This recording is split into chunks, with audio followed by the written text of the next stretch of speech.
The rise and rise of short-term rentals like Airbnbs is happening across the globe, but the response from country to country, even council to council, is very different. The City of Melbourne is one of the hardest hit. 14% of the CBD's 4,100 residential properties are actively used as short-term rentals. Almost half rented out for more than 90 days a year, while the rental vacancy is at a record low of 0.8%.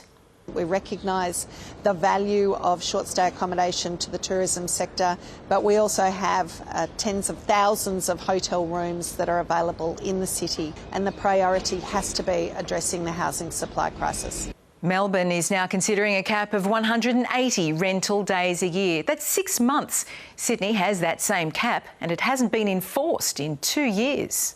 A cynic might say that a 180-day cap is the kind of cap that you would impose if you didn't really want things to change. That cap is also much more lenient than in other places like Amsterdam that imposes a 30-day limit.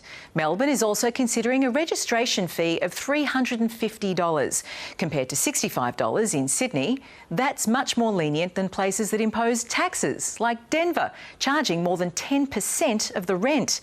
Many other cities, like London, limit short-term rentals to primary residences. Singapore bans them altogether. Compared to the rest of the world, Australia's had a very light touch when it comes to regulating the short-term rental sector. States could also consider handing zoning powers, like those seen in New Orleans, to local councils.